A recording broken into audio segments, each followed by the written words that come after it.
Blog Talk Radio. The purple angel, oh purple angel, you're next to me. Purple angel, oh purple angel, you're next to me.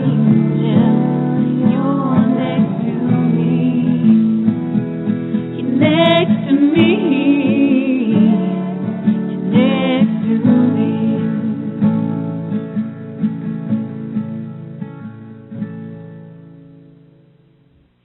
Well, hello and welcome to Alzheimer's Speaks Radio. I'm your host and founder of Alzheimer's Speaks, Lori LeBay. And Alzheimer's Speaks, for those of you that are new to our show, is an advocacy-based company providing multiple platforms to shift our dementia care culture from crisis to comfort around the world.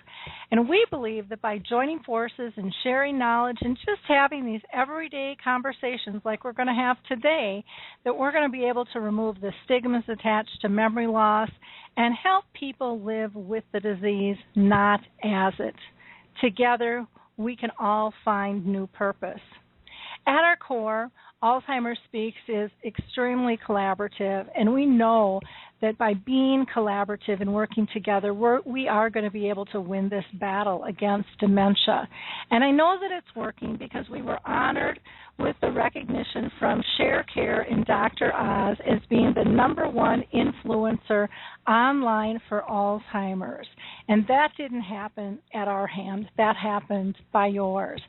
So I want to thank each and every one of you for liking us, sharing, tweeting. All of your little clicks, all those things that just take us a second to do are extremely powerful. And so each time you go ahead and like the show, you're pushing it out to your sphere of influence.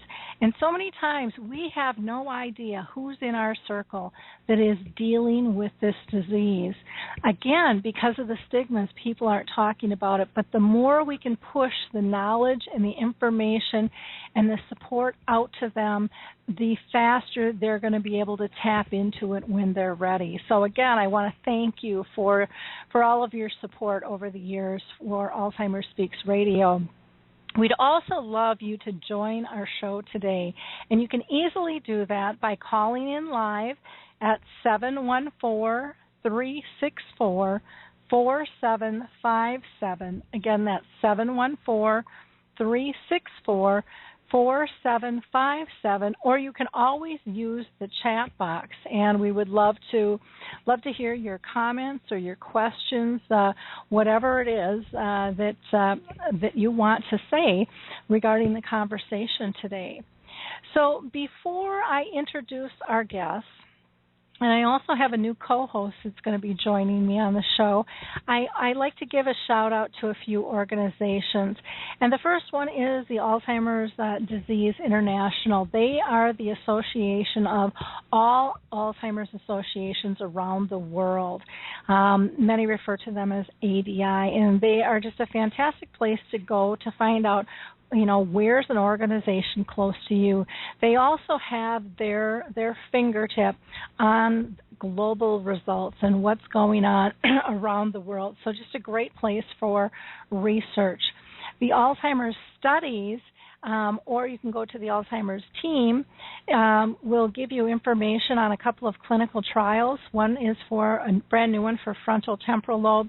The other is a trial on tau, which is in its 3rd clinical trial. And then a lot of people are looking for holistic approaches, and the Alzheimer's Research and Prevention Foundation does a nice job with holistic approaches, talking about nutrition and exercise and meditation. They also have a contest going on for Father's Day through the end of the month. I want to say it's through the 29th.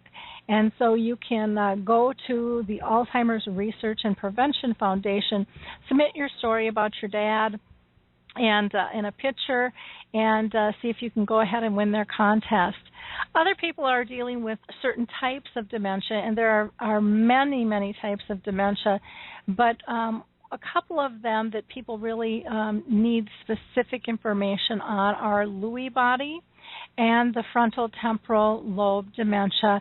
And both of those associations have just tons of resources for you because each is just a little bit different from the Alzheimer's Association.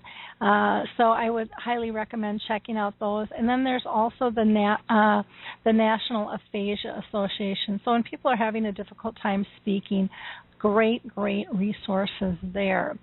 Many people ask about becoming an advocate. How do they get involved? And I would love to see you all reach out and become a Purple Angel supporter. The Purple Angel is the new global symbol for dementia.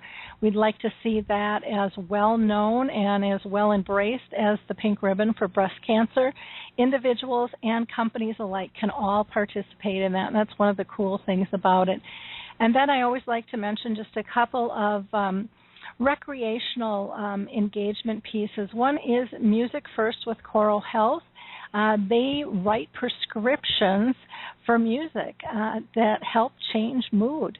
So they can help put someone to sleep, help wake them up, make it a little easier to eat, remove some agitation, all kinds of things. It's a fascinating company, and that's Choral Health, C-O-R-O Health.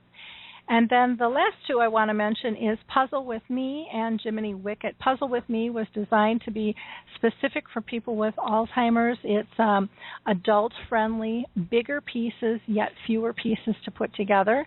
And Jiminy Wicket is a croquet game that can be used intergenerationally, as well as for family use. It's a great way to educate our young, and they have programs where they'll go into the schools and actually match the kids up with a memory care unit where they play one-on-one croquet, and it's quite fascinating and a lot of fun. So let me go ahead and talk about our show here today because I am so excited about our guests. And I'm also excited about having my new co-host join me. My co-host is Michelle Remold, and she's an intern of mine, and she has just been doing amazing work. I've been so blessed to have Michelle with me. She also works at the Northfield Senior Center as an administrative coordinator. So welcome, Michelle. How are you today? Good. Well, good. I'm going to go ahead and introduce our guests here. We are so privileged today to have Australia join us on the line here. Colin McDonnell is the service manager for Unitingcare Ageing at Starrett Lodge in Australia. And Colin has had a long career in age services, with particular interest in person-centered care, especially for those with dementia. And his work is incredible. He has received multiple awards, and people around the world are really taking notice of his work.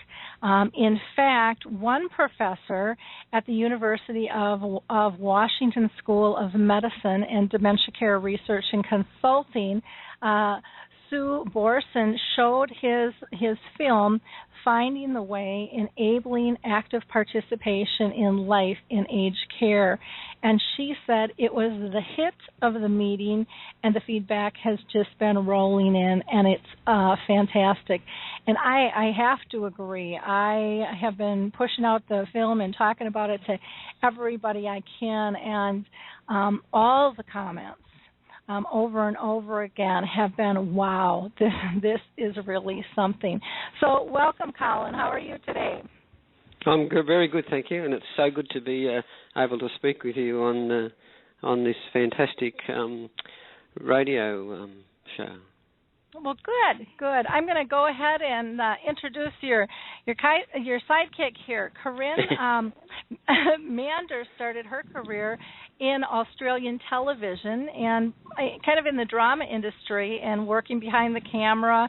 And she worked on some of Australia's biggest hits like Rush, City Homicide, Underbelly, Singers, Winners and Losers, Steven Spielberg's The Pacific, and also the feature film Knowing, starring Nicolas Cage. So she's a very well connected. Today she's the producer of Fire Films, which is a production company she founded in 2003, which specializes in medical health and well-being video production. Her producing experience covers both live action and animation over a wide range of industries, including health, retail, food, government, sports, manufacturing, sales, and not-for-profits, and more. She currently has a script in development for medical crime, I can't talk here, I am tongue twisting, so sorry, Corinne, medical crime drama series. So welcome, Corinne. How are you today? Thank you. I'm well. Thank you. It's great to be here. Well, good. I am just so impressed at the work that you guys did. What we're going to do here is kind of ping-pong back and forth between Michelle and I asking you guys questions. And with radio, it can always get a little tricky so that we're not talking over one another. So we'll point a question to one, but we also want either of you to be able to jump in as well. We just have to kind of pause a second there. And we also want our audience to participate. So, again, if you have a question or a comment as we're talking, again, feel free to call in to 714-364-4757 or use the chat box. So, Colin, I'm going to throw the first question out to you, and I just always like to ask this of all of our guests. Have you personally been touched by a dementia, either with a family member or a friend? Yeah, both family and friends. My uncle and then also a friend of mine. So, but I've been in this game now for a long time, and it was one of my first passions so long ago when I saw people treated like, they were in a psychiatric hospital basically when they had dementia, and I thought that many, many years ago that we can do and improve their quality of life by treating them more as a person rather than the disease. So it's been a long passion of mine to look after and try and work out ways to make sure the personhood of the person living with dementia is valued and their self-esteem is improved. Wonderful. Thank you. Corinne, have you been really touched with dementia, either family or friends? Yes, my nan has been living with dementia for the last 17 years, actually, and her mother had dementia as well. So I've seen not only the effects that it's had on my nan, but also what my family's had to go through in caring for her for such a long time as well, and seeing the different care that she's received. It's nothing compared to Starrett Lodge. So it was really great to be a part of that and learn about different things as well. Mm-hmm. Wow. Wonderful. Colin, now you've been working in aged care, for some time. Can you tell us how you developed this new model of care, and what do you call it? Well, it's called, basically, I started studying and looking at relationships, and years ago I started taking people in community day centres to schools and seeing how they interacted and improve their lives and stop people from getting, just who were living in communities, depression and isolation and things which contributes to dementia. So it was something that I saw that if you put people together and you start to have normal lives, then it can change people and give them self-esteem, and it's just not the cognitive impact that it has on people and improving that, but it's also about their self-worth. So it was evolving. It's taking years to look at and reading. Kit Wood was a leader in personhood, so I studied his work. I did my master's in health science, which is basically in person-centered care and looking after people living with dementia. So it was about a lot of research and then putting it into practice rather than just reading it and not putting it into practice. So it's about human agency and understanding that people are self-organising and they're self-regulating and self-reflecting, and we have to understand that they're just not onlookers in life, they're participants in life and not just recipients of care. So when you start to look at those things and develop those things and then have little goals to start with to show people who normally work in aged care and look at them and see that there's tasks that have to be done and performed, that once they start giving back, it's called reciprocity. So if people start giving and they don't get back, then they stop giving. So you've got to invent ways to make sure that you can untap and get the key to open that person. And once you do that, whether it's with children, whether it's with music, whether it's with sound, whether it's with whatever things, because the senses are so important for someone living with dementia, touch, sense, feel, all those things, those beautiful senses, love. It changes people's perception, and so then they start to give back, and then they start to realise these people have got abilities and they can act quite normally. And once that happens, then they start to think, well, what can I do next? And that's how it evolves. So from changing the environment first, because the environment is the basics of what I think of how you can change a person's life. It encourages more visitors, encourages more relatives to come. Once that happened, then children started to come in, so we started to observe. We had more children visiting, so then we set up a child daycare centre in our dementia-specific unit, memory unit, and it evolved. So the people who were living there, 90s, just keep living. and then they start to play with the kids, and they forget their own daughters and stuff like that, and rather go out and play with kids. We put in play areas for the kids to come, so that there's things to talk about when they come. It's not just sitting there thinking, what the hell am I going to say, So it lets them lead the conversation rather than you have to start a conversation. So they get their self-worth back again. They get their agency, and they're contributors in life. Wonderful. Do you have a specific name for the program, or is it just really more of a concept and you haven't named it? Yeah, it's a concept, but it's basically relationships, how you form relationships, and the relationships is between the person, the manager, the staff you work with, the relatives. We're all one team. So and the people living here, and when we first started to, and it's getting rid of the stigma of people living with dementia. We have 4 houses here, and it's combined by a linkway. So there's 4 houses of 15 people living in each house. One is dementia specific. So normally the so-called cognitive people wouldn't go down there because you might get the virus, so you might get dementia. But once the children started coming in, then the other people wanted to go down and play with the children. So they had to go into that unit. So then they went in and they saw that the people living there are just completely normal, even though they weren't segregated before, so they still participated. But once they went in there, all these other people, they saw these people were no different to them. So that helped more integration of the whole of the place became one. So then they started to take on buddies and things. So the so-called more cognitively intact people started looking after and doing things, which led to our bucket list program. So it just evolved. So when you start to do things and look at how can you inspire someone to live and not to just exist, then everyone likes to share in that. It's an excitement that starts, and it just doesn't stop. So they keep looking for something else to do to get another high. So it's that reason to live, the why. Why should I still be here? So it's inspiring people to do things, and that's what Unitingcare, who I work for, is about, is inspiring people to live and not just exist. So it evolves. So there's only really no name. There's a whole lot of concepts about person-centred care, relationships, all sorts of things, but it's just basically them taking control of their own lives and saying, I'm going to do this. It's about choice and decision-making. It's about agency. So they're having a say. It's self-efficacy and how they can show that they can do things. It's choice and decision-making. So whatever you want to call it, it's about life. It's about you and me having a relationship and a conversation now, and them doing the same and saying, well, I want to go and do this. They actually even did a nude calendar.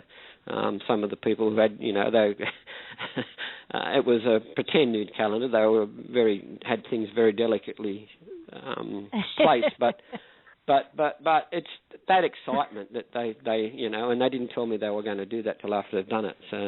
So they're the things that they start. Now the bucket list is they're jumping out of parachutes and they're going in helicopter rides, and one of the most exciting and lovely things is the lady with she's had a CVA, a stroke, can't walk, she's confined to a wheelchair, and it's about collaboration. So we use the community and bring the community in a lot.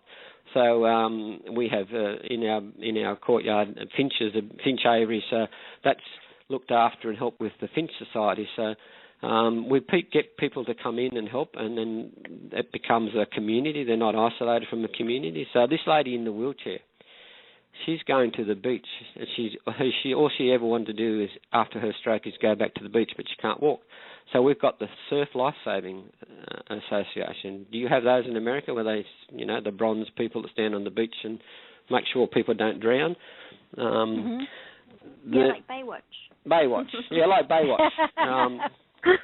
Without Pamela Anderson, and so they're going to pick her up and take her to the beach with their little special buggy they drive up and down. So she'll be able to stand with her feet in the sand and feel the sand and watch the ocean, and then go and have a beautiful seafood meal at a restaurant. They're not big things, but to them they're big and important, and that gives them a reason to live. And then the other people, and they raise their own money to do this. So then they share. So when they come back and they start talking about it, everyone's involved in that beautiful feeling, So it just grows and grows and grows, and it forms a community. So I better let Corinne have I'll talk forever and carry on. Well, so thank you. Corinne, you originally were going to study medicine but changed your mind and went into television. What was the draw? Well, maybe because I'm a little crazy, but I'm not really sure. For most of my life, I wanted to do something to do with health and well-being, and I guess when you're a kid, you think, well, I'm going to be a nurse or I'm going to be a doctor.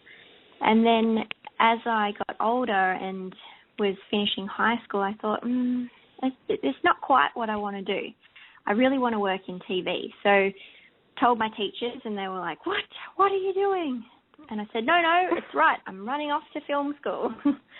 And so from finishing high school to now, which is about over 10 years now, I started out working in TV, as you mentioned before, and now I feel like I've come full circle because I'm back doing the medical videos as well, and also writing a TV show. So I feel like I'm combining the two passions together, and so it's great. I love where I'm at right now, and I'm doing what I love doing. Mm-hmm. Well, I think that's wonderful that you really kind of listen to your inner voice and where you want to be, and it's interesting that you're also incorporating kind of the healthcare edge, with it all as well. So I applaud you. That's a scary thing to do, to change and really listen to yourself, and I think it's those change makers that make a difference in the world, because the passion is there. And I mean, you can see that in your film production. It's just stellar. It's absolutely stellar. I think it does make a difference. Can I just jump in there a bit, Laurie? Sure. I work with quite a few people. They come up here and they make a lot of videos and things for training, for education. And when Corinne came, Professor Cathy Greenblat invited Corinne up here. She came and I'd like to honour Cathy Greenblat. She came here from Alzheimer's Australia, invited to come out and do present her Love, Loss and Laughter films, photos and things, exhibition around Australia. So before that exhibition, she came out here to take some Australian content, and she came here one day and then said, I've got to come back here. So she spent a couple of days here, but then came back about 12 months, I think, later was, I think Corinne? Yeah. And stayed a week here and then a week at another place up in Queensland. And it was her, we wouldn't be talking now if it wasn't for Cathy. So she saw that this sort of thing, her ethos is to make sure that people are shown in a positive way. She won't go to a place and take photos of negative images of people living with dementia. It's all about positive and living and growing, and people can still grow and learn even if they've got dementia. So they recognise faces, they can remember things, and they can do things if you have permanent staff. And one of the hits of this sort of program is that staff don't leave, staff don't turn over, so there's no agency staff. And that creates a family. So when Cathy came, she saw that, and Sue Borson as well. And then she brought Corinne up because she worked on the Love, Loss and Laughter film that was put out by Alzheimer's Australia. And Corinne just knew intuitively how to film that. That was shot on one day, that Finding the Why was shot just on one day, one take, no script, no nothing. It was just... Wow. We just kind of made it up as we went. Yeah, just pure intuition, and away we went. So basically that's how we live here, and that's what happened. But she had that intuitive knowledge of how to capture that. And I think that's because of how she looked after her Nen, and that's the love. You know, the love's got to come into it. People were a bit scared of saying that word a lot in healthcare, I think, but the love is the most important concept of looking after people. Well, you know, you just gave me a perfect segue, because my next question was, one of the things that I think most companies really struggle with is building a talented and high-performance team. And how did you do that? And it sounds like you really approached it from a loving fashion in terms of how do you want to live? How would you like your loved ones to be cared for? Can you tell us a little bit more on how you developed your teams to buy into this? Yeah, exactly like that. We pick people on values and upskill them. So we have a lot of students come through here, so we watch them, and then if we need somebody, then we pick the people who can communicate, who can have respect and dignity for others and show that while they're training. And then if they need skills, we give them the skills. We train them and put them through courses and things like that, but it's basically based on values. And we've got some really good people here who have seen and grown and stayed. So no one leaves, basically, unless they're going for promotions and things. So there's ever very little turnover. And the more you do this and the better you do this in aged care, the less turnover you get.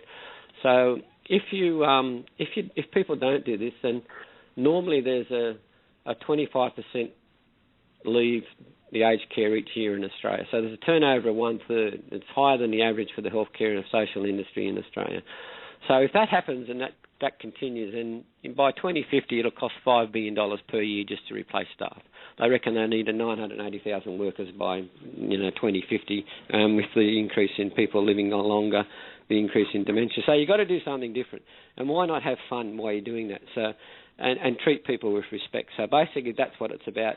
And it's about walking your talk, showing your values, listening to people. The language they use is really important. So we concentrate on how they say things, So it's not, I'm going down to the dementia unit, or I'm not going down there and I'm not going to feed these people, You feed chooks and ducks. You don't feed people. They enjoy a meal.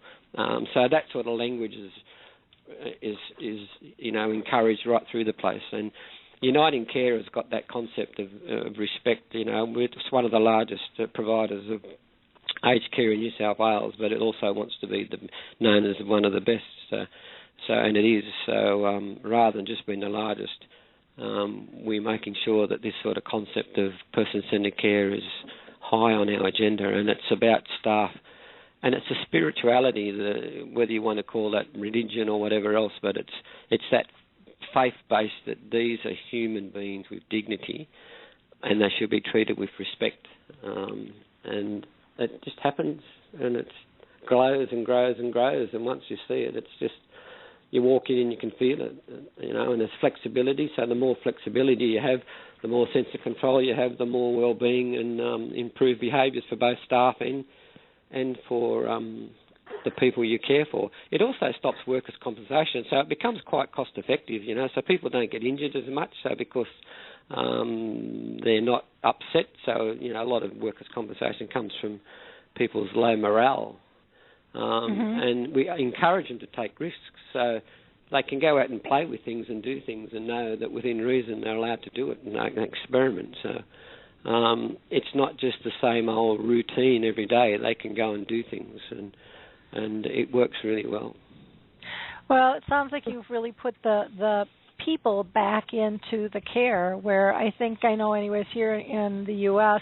we've gotten so task-oriented that people get into healthcare because they think they're a people person, but then it's nothing about the person. It's all about the task, and it sounds like you've really the research, Laurie, shows first. about that, and it's worse if you're younger because you haven't got living skills. So if you put someone young into a area where someone's like into a unit where people, majority have got living with dementia, then it's that reciprocity that they try to give to start with, but then if it's a task-orientated environment, they don't get any back because the people there are feeling what the staff and the way they're doing things.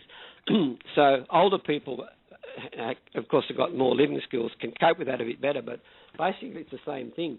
If you don't do things and treat people with respect, then you stop giving after a while. You get burnout, and that's why people leave. They get burnt out. So it's about inspiring people and inspiring the staff to live with inspiring people they're looking after. And then that burnout process doesn't take place. So that's how task-orientated, you can change that around. When people start to see, and if you give them the environment, they've got different options to go and try things. So if someone does start to get a bit anxious and wants to walk around and do things, then you've got places to go to, so and do things. So you're not crammed into this one room with the TV going and the radio going and all that sort of business, and it leads on to more challenging, types of events. So it's that whole concept of looking after staff, looking after families, and the families are just important. They're even, they're number one. They're part of the team, so they become your best allies. And you get the history from those people as well. So once they start to see that their loved ones are starting to have fun and the staff are having fun, then they become relatives again rather than carers. They can come in and see and not have to worry that, they're going to be sitting in a chair or something like that all day. They can see that, and we have videos, lots of things of people enjoying themselves. And we have nights and functions with the relatives that come in. So we have, rock and roll nights where you can see 50 walking frames outside, and I call them Harley Davidsons, lined up in the corridor. But inside they're up dancing, to Elvis Presley music and stuff like that. So, and the family join in, and we have karaoke nights and barbecue nights, and so it becomes a community. And that way it just works. It stops all that task-orientated stuff. Very nice. Now, we do have a few people on the line, and I just want to mention if you want to ask a question or if you have a comment, you have to push one so that I know, because some people just call in and listen that way. So if you have a question or a comment, please use the chat box or push one, and we'll pull you into the conversation. Michelle, I think you had a question, too, for Colin. I do. How were you able to influence and collaborate internally and externally to build professional relationships and to achieve mutually beneficial outcomes for everybody? Communication. My Unitingcare executive are happy to participate and explore collaborations. We do a lot of work with universities and the community, so I ring around. Basically, firstly with my executive, who were very supportive, and then we go and get on the Google or we get on the phone and we say, we've got these people, we want to do this. For the Finch Society in particular, I ring about 4 different bird groups, and I finally got someone who was keen, and actually it worked out because we also have focus groups with the people living with dementia and also their families about what they would really like. So that sort of sends a message of where we go and look. So we'll find out what they want to do, and then we'll go and chase that group. So people in this area grew up with finches, so we got finches. We had fish to start with. And then fish go and hide under rocks. They're not very sociable creatures, fish, but birds are much more social. So we got a collaboration with the Finch Society, then with the bucket list, with the hire card people, with the universities. So it just goes on and on and on. It's just about getting out there and getting known and communicating. I go to some conferences and talk at different places, so you get to know people. Then they want to come and look and explore. So once people start to see some good things happening, other people it just grows, that people want to do good things. That's nature, So the more you can do good things and people want to share, then the more collaboration to do that happens. It's like a snowball. It just starts to roll down the hill and get bigger and bigger and bigger. And then the local papers pick it up, and then the papers advertising it. So when our people with dementia wrote a book, we couldn't print enough, so they were sold out, and then we had to make some more prints and stuff like that, because people in the community read it in the papers. So it happens. They're just being part of a community.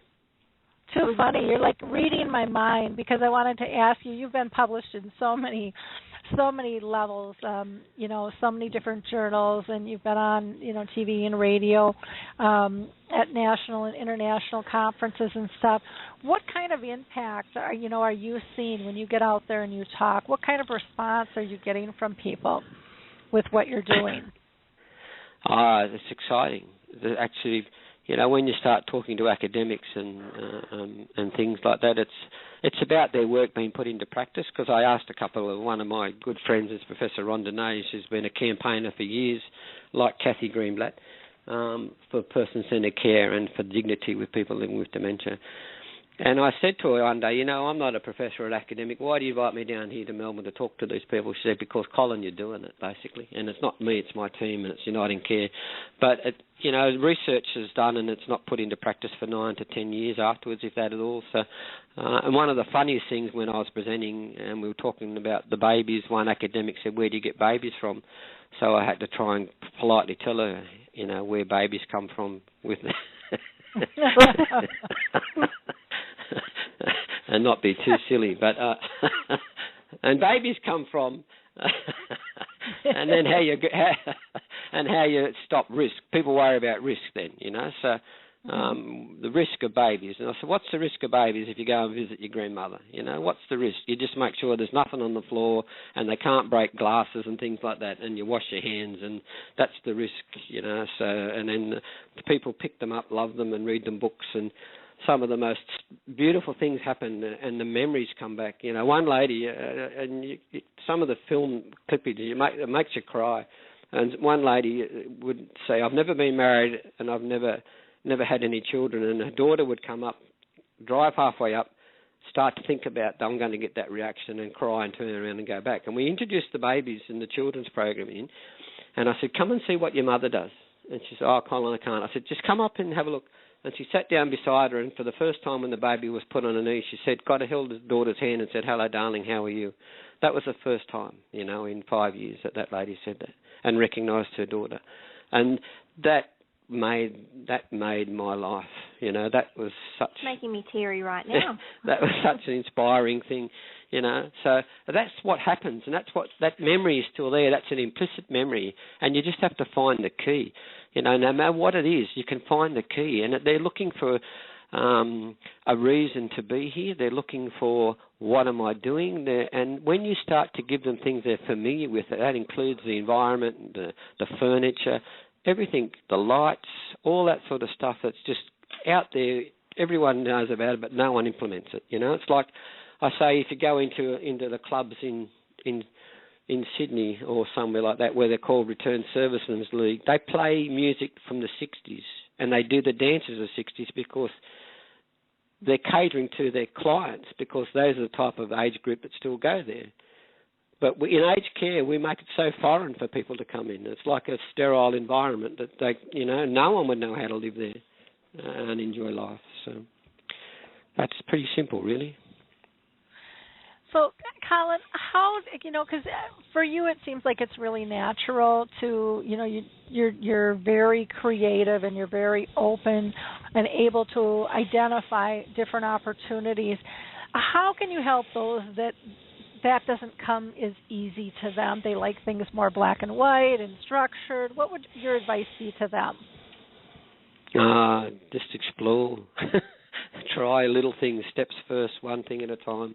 Get a little wins so you can show staff that you can make change. First, you've got to look at yourself, and when I do a little talk, it's about accepting who you are and what you do and how you look at yourself. So there's a great photo you can get, it's called Sensation and Perception, and it's a cat looking in the mirror, and what you look in the mirror at, you see a line coming back. So it's about knowing your human senses and what's your own bias and prejudice and beliefs. So you have to look at yourself.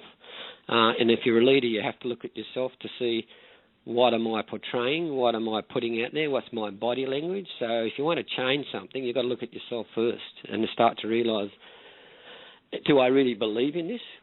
Or am I just mouthing this off, So am I in the cat looking in the mirror and seeing a line? Or am I going to be honest about my service or what I'm trying to do? And I think that's the most important part. Look at yourself first and then look at the reality of life. What's it really like there? Take a real good stock take of what's going on and how people present, how many families come and visit, how involved are they, and then which steps first can we do? And it's best to start doing with some baseline. So if you identify an issue, measure what's going on first, because a lot of people don't evaluate properly in aged care. So it's about measuring some behaviours, and we did that when we started with the environment. We used the Cornell Depression Scale, the Cohen-Mansfield Agitation Scale. We did lots and lots of measures to measure what was going on beforehand. Then we changed the environment, and then we measured later. And we changed agitation and behaviours by 47% just by changing the environment and making it more user-friendly. And that then led to other things. So that was a paper that was published, and it was very well received. So people come up and see that and actually see, and we have lots and lots of visitors now just coming to see how you can actually do that, what it looks like, and how they're living. They're living, you know, they're not existing, they're living, and they participate, and they make decisions, and they've got choice. If they want to sleep in, they sleep in, you know, and they do all that, and staff are allowed, and they know that's what's happening. So if someone's had a bad night, and you had someone who lived through a war and was bombed, and the house was bombed, and the two brothers were killed, and they're up in the middle of the night reliving that, you know, then why wouldn't you let them sleep in, you know? It's understanding the history of that person and what's going on in their life and what they're reliving, and then how you overcome that. And it's just about knowing the person and knowing the staff, and then the staff getting to know that it's so important to know the history of the person and the family. And my guess is too is that you have to feel comfortable failing or not succeeding, and I don't even like the word failure because I think so many people. It's like the fish tank, Laurie. You're exactly right. The fish tank was a 10-foot fish tank we put outside. So we put things outside and go. It's called my presentation is called Where's the Flowers, because there's not many flowers in our garden. It's a whole lot of different things. It's memory boxes, it's finches, it's raised viewing platforms so they can look out over the mountains, and there's raised garden beds which become seats, and there's children's play areas and water features and a pile of wood with an axe in it. Like in most Australian backyards, there used to be an axe and a pile of wood. That's what they did. All that sort of stuff which is familiar in the backyard. And I know in America that 67% of your gardens are not used because they actually can't get out the door. That's the research. So, you know, so they can't find the door and they can't get outside the door. So, you know, the most important things when you're doing that is to make sure people can actually find their way in and out, and actually the door is not locked. And then you go on from there, you know. So, yeah. Okay. Wonderful. Now, your film, Finding the Way, Enabling Active Participation. Finding the why, Laurie. It's the why. The why. I said, I'm sorry. Thank you for Finding the why. Me. Finding the why. W-H-Y. Yeah. Why to live. It comes from that Nietzsche saying, the why, not the how. Yeah. Yep. Can you tell us, you know, how did you get connected originally? You know, you had mentioned Professor Cathy Greenblat here in the U.S. How did you guys get connected to begin with? Alzheimer's Australia brought Cathy out, and one of our executives suggested that Alzheimer's look for sites to come and take some photos of while she was here to get Australian content for her exhibition.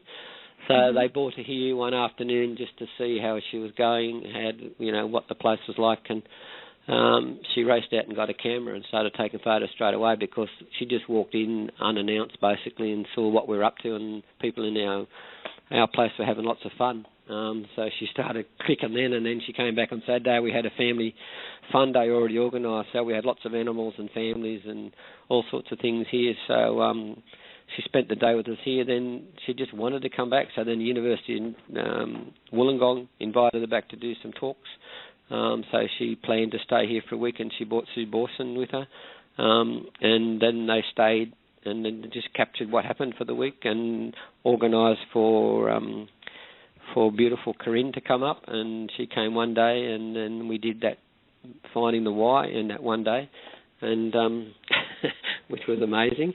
And then and that's Cathy's got other things planned for the future of using some of that film and some other work she did in Australia in Arcare, to promote once again the destigmatisation of people living with dementia. So hopefully that'll take place, and she's trying to get us together, including yourself, in another, by the end of this year, to try and make a multimedia presentation of that people can live and still have a positive life. Yeah, and my about saying, love and joy in dementia care. Yeah, my saying, you live till you die, happened because there was a lady who was 96, and she raced a staff member down the corridor. She was living with dementia for 10, 15 years, having the time of her life. We used to take people out to preschools too. We take people out to preschools who live with dementia, and they go into a job, they work. So on the way home, they talk about all the jobs they had to do. It's just giving people a purpose to live. So she raced this staff down. She said, "Come on, I'm going to race you. I'm going to beat you down to breakfast." And she ran down the corridor, sat down, had her breakfast, and died. And it was the most beautiful thing ever. And so she lived till she died. And that's where I say that, And that the family was so happy, and it was rejoiceful. It's not that end stage, where all the heavy stuff starts, So she lived till she died, and she had fun, and then she died, and it was beautiful, So people can have beautiful deaths with dementia, it's like everyone else in life, So that's about living till you die. So basically, that's what I think is important. That's the why. Why should I still live? Yeah, exactly. Well, that's how we all want to go out, doing what we love, Yeah. So that's or jumping out of a parachute and landing roughly on the ground. Yeah. So, Corinne, why do you think the film's been so successful? Well, I think because it's real. It really offers the people a chance to see a type of care that they might not have seen before. So it really opens people's eyes. But I think really a lot of it has to do with Colin's passion, and that's something that a lot of people have commented on to me, that, and in particular actually my team, the people who worked with me to put the film together, we were talking about it the other day, and they said, that one, Colin was just so full of passion, and it just came across so much on screen. And so it really enabled the audience, I think, to connect with him and to really, I don't want to use these words exactly, but I can't think of the right words, but buy into what he's saying. So really get on his team and follow on the journey of what the film goes through. So, and there's also the funny parts as well, and it sort of goes up and down. It is a bit of a journey. There's the part with Jessie and Marcia. I always get her name wrong. They had that funny part where they're talking about going out to their lunch that they went to, and they can't quite hear each other, and so it injects a little bit of humour along the way, because it's not supposed to be a somber topic. It's a chance to celebrate old age, really, and support old age. It's not about helping people sit in a chair because they can't do anything and they have no abilities. It's not about that at all. And so I think it really shows that. I think that's why. Yeah, it's beautifully done. I have a question for you. As a young person, why are you passionate about making films on dementia? Well, it really started last year. Firstly, I guess because of my nan, because I've seen somebody living with dementia for so long. But last year I wanted to create a film to enter into an international health short film festival. So I got in touch with Alzheimer's Australia Victoria, and I said I'd like to make a short film and I'd like to make it about dementia. And so they put me in touch with Cathy, and then I made this short film last year called Love, Loss and Laughter, Living with Dementia, and that focused a lot on Cathy's exhibition that Colin was talking about before. And from that, it actually made it into the film festival, so that was great. But then that just led on to a lot more work with Alzheimer's Australia Vic, doing pieces about, we did one about dementia and driving, so how to have the conversation with somebody if they need to give up driving, and some other pieces around HIV and diabetes and that sort of thing, all combined with dementia.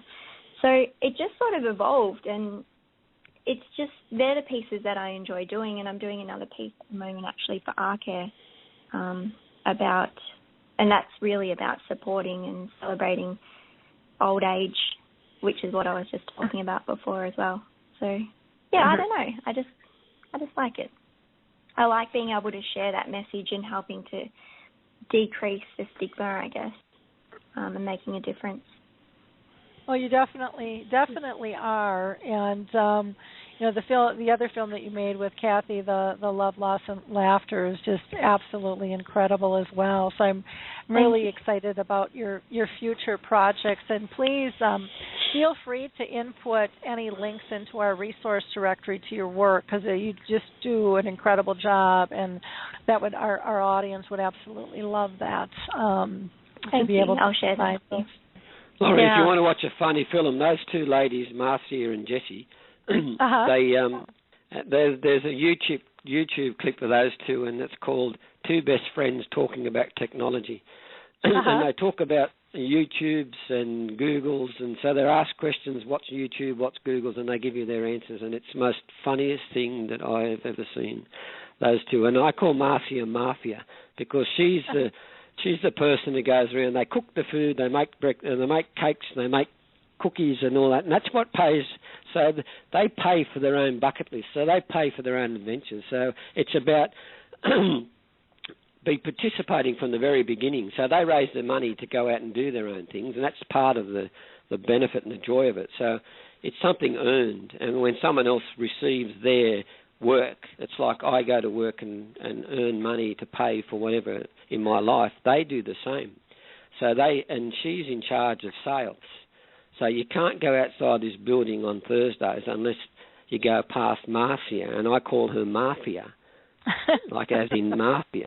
And she now recognises her name as Mafia because she's like a standover. You just cannot get past without buying 2 packets of biscuits, So and then and she laughs about that. So it's a scream. But now they've got the staff turning up in mufti gear and things, and they're finding them so they can make more money, and they're just working out how to make more money to do more things quicker. And that's what happens, and it just evolves, So they've got a life, they've got spark, and that's just beautiful to see. And to be able to have so much fun and come to work and have so much fun is, for all the staff, it's just a joy. It's just beautiful. It's not coming to work, coming for play. Yeah. How are you letting people know about your film and then also the work that you do? Do you have a strategy behind that, or? Well, your part. Yeah. It's on your website. Alzheimer's Australia, Alzheimer's New South Wales have it on the website. A lot of universities have got it now on their websites and things. And it's like that. Unitingcare Ageing is taking a 7-group tour and we're leaving this Friday to come over to your wonderful country. And we're looking at different models of care. So 3 of the directors. So we're always looking at how we can do things better. Unitingcare looks and cares mostly for people who are not that well off. It's a church-based organisation, not for profit, and it's basically to look after people who need help, more so than those who can afford to go out and pay lots of money. So, but doing that, it's like getting first-class service in a plane and paying economy. So we want to make sure that we can still give all the things that they deserve and earn and need, and can still afford it. So we're coming for 12 days to go around America and look at all your different places and do some workshops. So it's a big job, and it'll be exciting, and hopefully we'll be able to once again improve, and then we'll be able to talk to those people about what we do when we're over there as well, and share. And it's about sharing the information and just getting it out there and sharing it, and it's part of what you talked about, the Purple Angel. I loved your music you played at the very beginning. It's very uplifting, actually. So. So the more that there's more angels and advocates and ambassadors for people living with dementia and aged care, the better. You do a great job. I think job. also going back to how is it getting out as well, a lot of it's just through sharing. A lot of people share it in social media and different organisations as well as individuals. And I actually just logged on to YouTube now to see where it's at, how many views. We're almost about to hit 3,000. So that's been pretty good. And we haven't really done any marketing as such, have we, Colin? No, not for this film, but it's about conferences and things we speak at and present, and other people pick it up and use it, like Sue Baunson and Cathy. Because they find the value in it and then they pass it on. Yeah, and then Cathy's next steps. She's got big dreams to try and make the world understand it, and quite rightly so, that people can still have a life with dementia. Yeah, and if there's anybody out there listening that would like to support these efforts, please get a hold of us and we'll get you connected, because these things do take money to do. And so we'd love to find our own little angel to make these projects go, happen even faster, because it does take time and energy, and there's so many great things happening. We just have to be able to get them out there. We have to find the right resources and the right matches, for collaborations. I think is so critical too. Yeah, we were an overnight success, Laura. It's taken 10 years to get to. I was just about to say an overnight success, 10 years in the making. 10 years, but that was a lot of trial and error and developing, but now you can see the benefits of it. So for the past 5 years, it's been made a change, but now it's just escalating. Once people can see that you can do this, it really does. It's infectious. Yeah. I have a question for you, Colin. Here in the U.S., we kind of have two different models in terms of how people pursue dementia care, and it's actually our whole healthcare system, but we have the grassroots model that is driven by passion, and then we have the academic medical models, and the two of them don't really work together very well. And I'm wondering if you have those two models in Australia, and if you run into the same problem, or if you've found some way for them to work well together, because I'm trying to figure out how to get us to work better together. Yeah, well, the medical model is not in my opinion, is the person's social world is ignored, basically, and experience of people with dementia are neglected, and it's task-centred care prevails. So they look at medications, what's the problem, what's the physical diseases. They don't look at alternative concepts of memory and memory loss. They're under-investigated, and people with dementia are seen as a burden, rather than the other way, the social model, where you can actually see the benefits and the abilities of someone. So it's about looking at that first. And I know that Sue Baunson has presented at different conferences now. She was in New York and did some. So depending on so that was a lot of people, and I think a lot of doctors who were looking at antipsychotics and what can you do to fix things quick, rather than look at why would that some person would be exhibiting that behaviour? Is it too noisy? Is it too crowded? Is it too hot? Are they hungry? Are they in pain? On all those things. Are the staff nice? Are they respectful?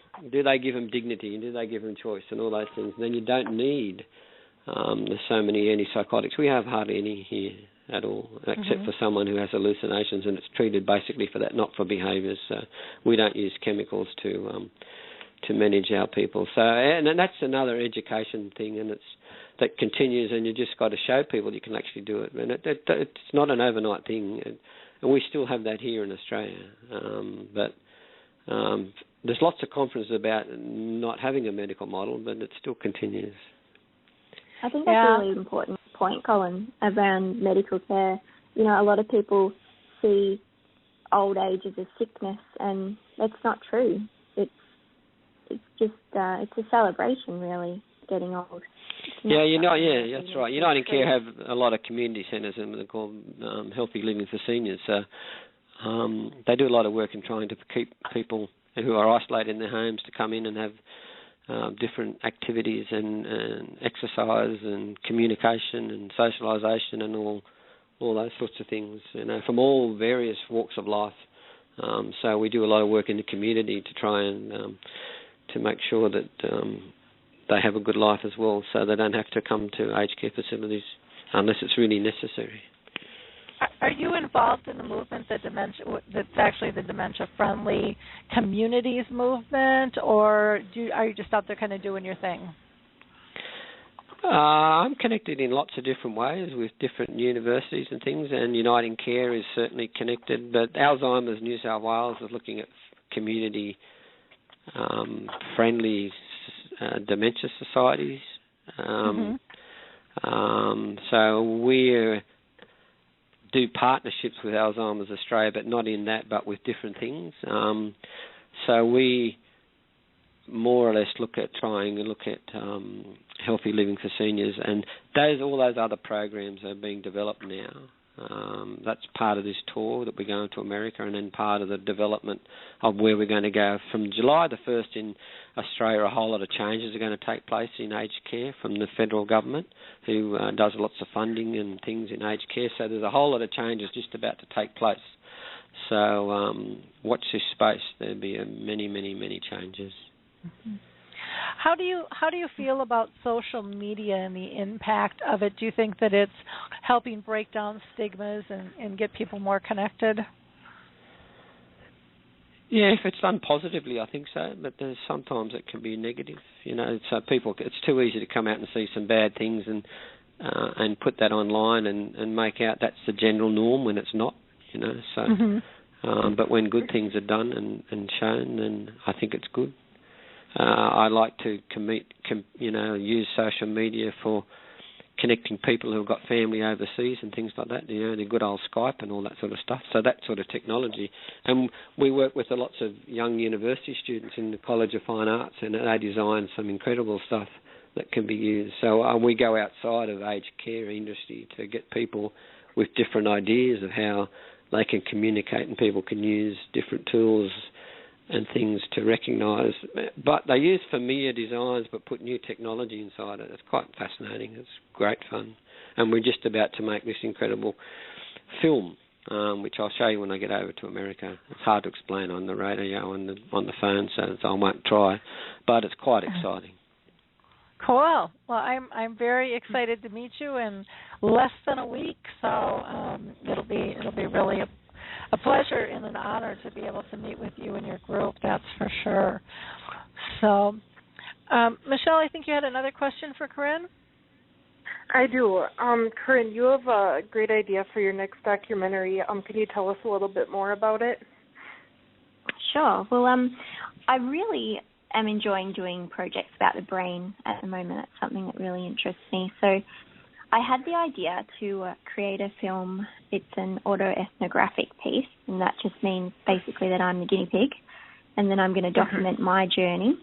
And it's all around quitting sugar. So I think today a lot of people, this is completely off topic, but consuming too much sugar, and it's causing a lot of health issues, and dementia as well, possibly even. I mean, that's a big call maybe, but I think it's causing a lot of health issues. And so the idea for my documentary is for me to actually go through the process of quitting sugar completely, and then documenting the effects that has on me. So if I see an improvement in my memory, clearer thinking, less brain fog, and that sort of thing. So that's what I'm about to embark on. Yeah.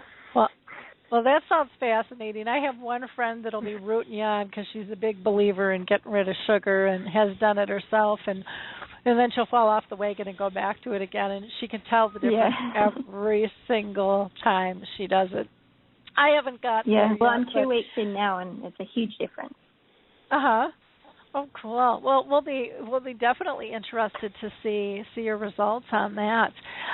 Colin, I know that you need to hit the road here pretty quick, but I was just going to ask you quickly. You've won so many awards for the work that you've done, but could you tell us a little bit about the Positive Living in Aged Care Award that you received? Yeah, that was about the integration of the children and the environment.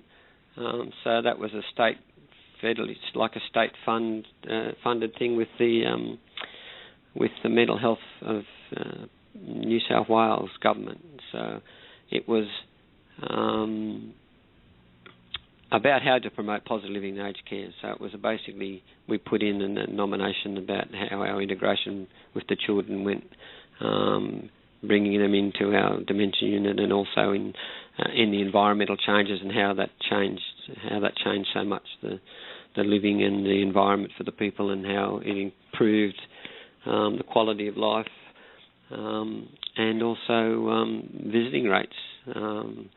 So it's quite spectacular. And then we won in international mental health awards from Australia and New Zealand Mental Health about writing the book. So it's about giving people, most of the awards is about giving people choice and decision making, and letting them make decisions and seeing what they can achieve. And then when we do that, like when they wrote the book, we had a big book launch like you would have at one of your book companies over there, and we had, the champagne and all the food and all the relatives, and they sat up and they signed their books, and it was very, very special, and that changed people's lives. And we re-interviewed 12 months later, and some of those things that were just that one night was so impactful for some people that helped with depression and all sorts of things. People who've been through lots of traumas got a chance to talk about it and put it in the book, and then let it go. So that was very, very good. And it was one of the most incredible things was there was a lady whose first job was Luna Park, was like a big fun park, Coney Island, I suppose, would be equivalent, where they had all rides and all sorts of things. And her first job was sitting on one of those bars when you threw the ball and they fell in the water. Mm-hmm. And the person sitting beside her was the first person who threw the ball and knocked her in the water, would you believe? All those years later. And they were living here together, and they were writing their books. So, and that's how that happened. One memory would spark another memory, and then that relationship went on there for over 12 months, sitting down talking about those sort of things. And that was a release of a lot of wartime and marital problems that they discussed. And we have a secret women's group as well, so I'm not allowed to go into that. So I sit there and they talk about sex and all sorts of stuff. So. Do you want to give a plug for the book? Do you want to let people know the title? It's not out of print. It was a book, and we run out of copies. So basically, it was self-published and sold, and then self-published and sold again. It was called Well, I got you on the spot there. That's okay. If you want to email it to me later. I'd have to print more. I'd have to print more copies. And, it was one of those things we did, and you wouldn't be able to buy it. It's not on eBay or anything like Amazon or something like that. It was something that we did here locally. Yeah. Well, but it was quite exciting. I want to thank you both for the work that you're doing. I mean, it was such a privilege to talk with you both today, and to be able to share what it is you're doing with others is just absolutely spectacular. Like I said, I can't wait to meet you, and Corinne, I'm sure I'll meet you later on this year too when we all get together. Absolutely. For the next project, but you're just it's fabulous and it's fascinating, and please don't stop. We need people like both of you so badly that have the passion and the insight and the desire to just keep pushing forward and making change and making it look easy. That's, I think, one of the beautiful things that both of you did was you just the film just shows the grace in which you really live life and embrace it, no matter what the circumstances and no matter who we are, that we're all equal in terms of being able to do that, and that's a pretty beautiful thing, and sad to say rare, and we need to change that around the world. And I think your film is a great start at helping shift people's mindsets and hearts to get to the place where you guys are at, to make this happen in our dementia care culture. Colin, what contact information would you like people to have for you? Probably my email is best, which you've got there if you want to put that up. So it's a big one, and it's hard to say on on the radio or on the Radio. phone. So Yep. it's quite long. And that, so if you could put, that is, if you could, and that yeah. is on the show page.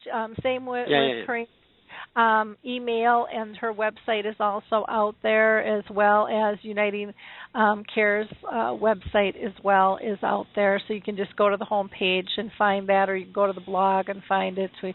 We'll have it all over. If you can't find it, shoot me an email and I'll send it to you. Yeah, I'd like to thank you, Laurie, for having us on, and I'd really like to thank my bosses, Unitingcare Ageing, who really let me have my own head to do things and support me in this process. And they also supported financially Cathy Greenblat's tour out to Australia. So they invest a lot in research and development and trying to really improve the models of care for people living with dementia and people elderly people in general, basically. So without them, I couldn't do what I'm doing.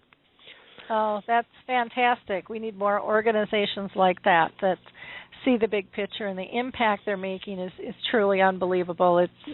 It's far-reaching, and it's one of those things where you can't even measure it, especially with social media. But this film alone has gone so far, and even though you're just pushing that 3,000 viewers, that doesn't take into account the groups that have seen it together, of people, and the people that are talking about it and bringing it out. It's one of those films that's going to have a long life because it's so valid and it's so rich.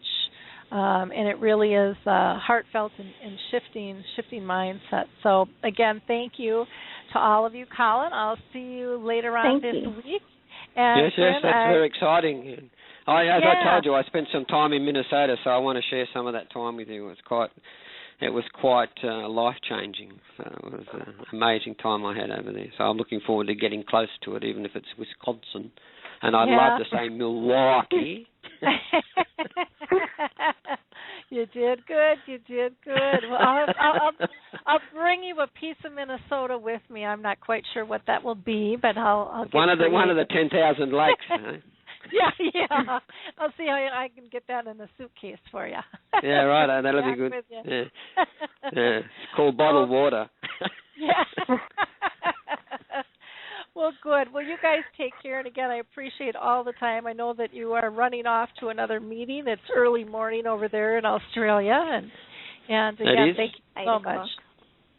Yeah, thank you very much. It's been enjoyable. I was going to say, if anyone would like to get in touch with me to chat further about the film, I'm very open to that. So please just get in touch. And there's lots of on the site about Cathy Greenblat's work as well. On if you Google Cathy Greenblat's work, she's got websites and all sorts of stuff too. So she's out there promoting the fight and the cause as well. So as well as yours, Laurie. So thank you very much. Okay, thank you. You guys have a great day. We'll see you soon. Yeah, you have a great evening. Okay. Bye-bye. Thanks. Bye. Bye-bye.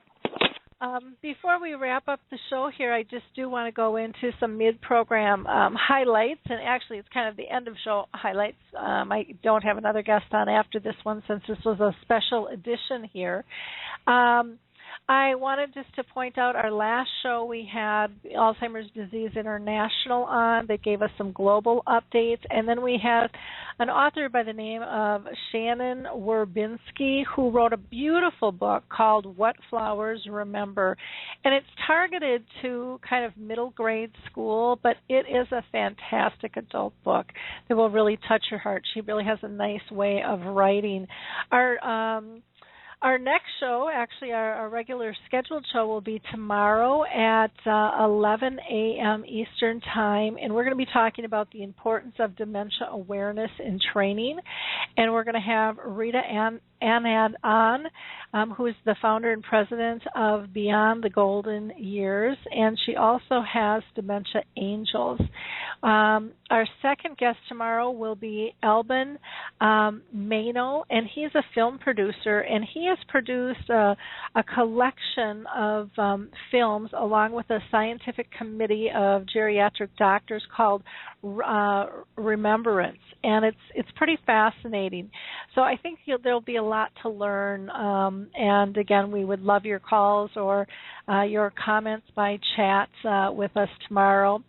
Our last Dementia Chats was back on the 6th, and that is where I interview people that have dementia, and we discussed how to live better with dementia, what others can do to help, and we discussed memory impairment cards and how they're used, as well as different types of dementia initiatives, both grassroots and medical models.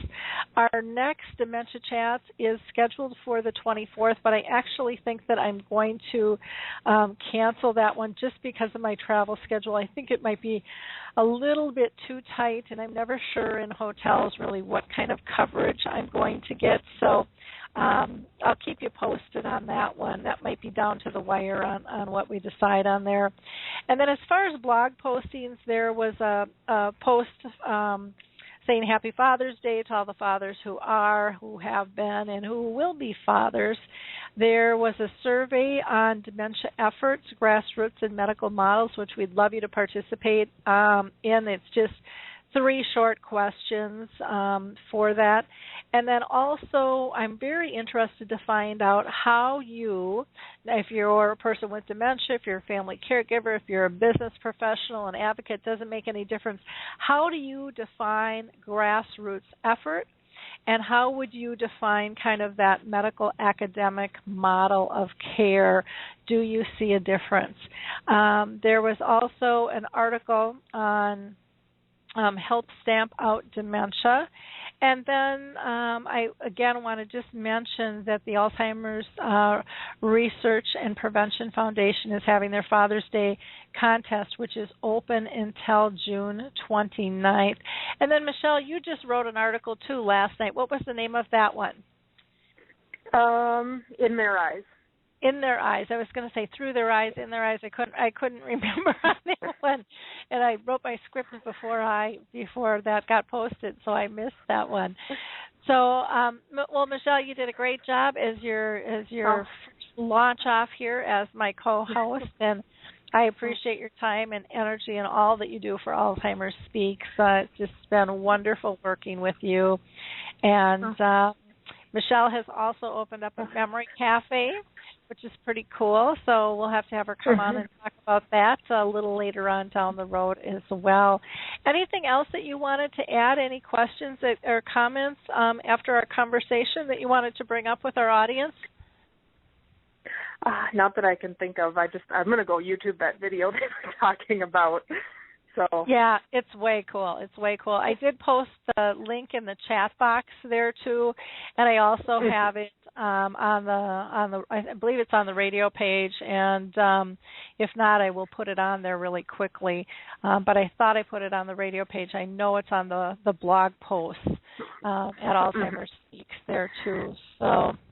Well, good. Well, thank you so much for joining us again, Michelle. And and for our audience, if you want to, again, get behind the Purple Angel program, just shoot me an email at Lori, Lori, at alzheimersspeaks.com.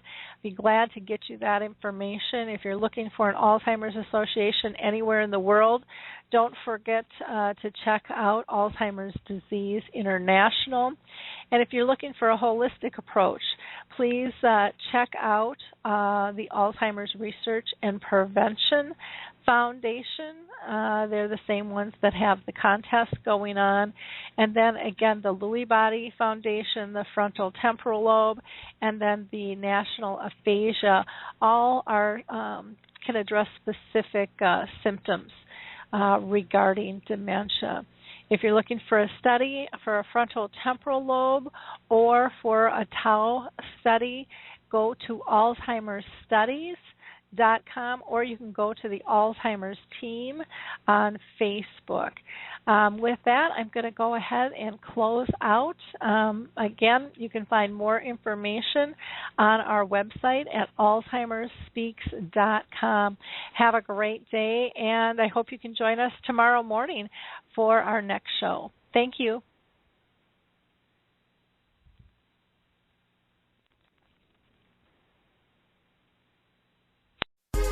Hi, this is Suzanne Newman, host of the Answers for Elders podcast and radio show. We are the North Star that guides you through the complicated journey of senior care with trusted experts in money, law, living solutions, and more. So join us on this station, your favorite podcast channel, or just go to AnswersForElders.com. Meet the Wayshowers who will help your journey go a lot easier.